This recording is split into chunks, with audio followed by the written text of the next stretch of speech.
Nós estamos aqui na Catedral de Itaquera com mais um jovem. Nós vamos ouvir um pouco da história dele.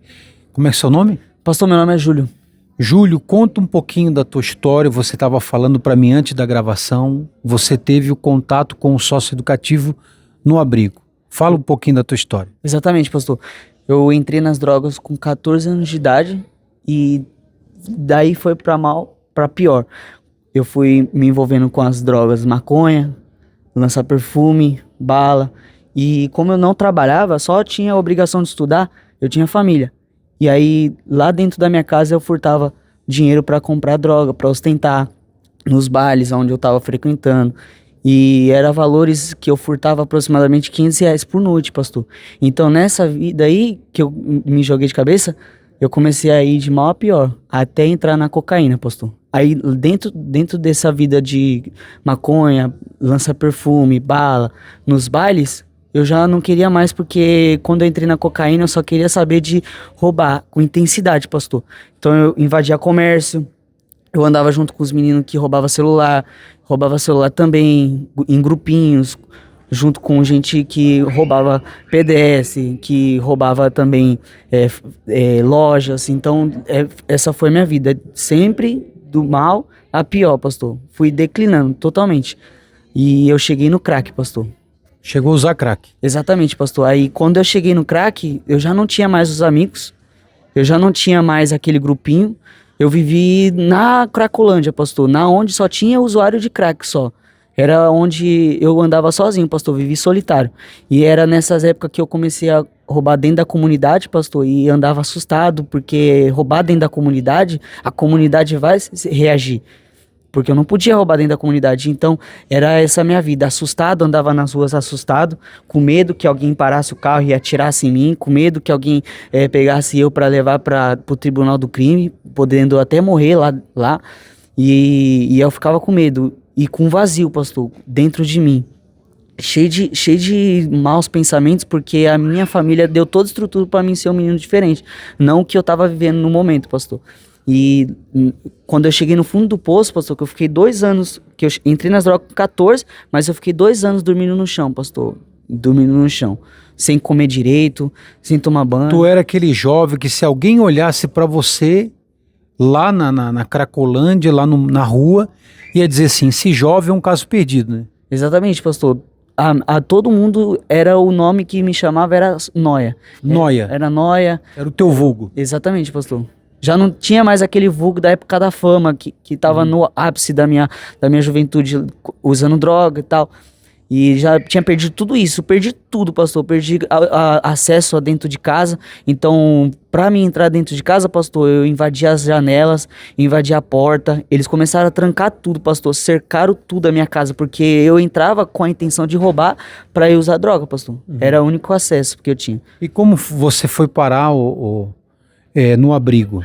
Pastor, aí eu era de menor e não tinha condição de entrar dentro de casa. E nas drogas, dormindo no chão, a minha família levou para um Saica. E eu fui acolhido lá dentro do Saica.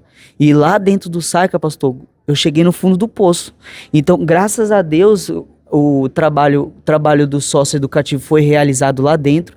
E aí que eu tive os primeiros contatos com a igreja. Lá dentro do Saica, na casa de acolhimento, você teve o primeiro contato com o grupo socioeducativo. Exatamente, pastor. Aí lá dentro do Saica, os voluntários iam até lá e davam um folheto, e um dia eu recebi um livro, pastor, da literatura da igreja. Qual era o nome do livro, tu lembra? Nos Passos de Jesus, pastor. E aí, quando eu recebi aquele livro, uma das coisas que eu vi era o batismo nas águas.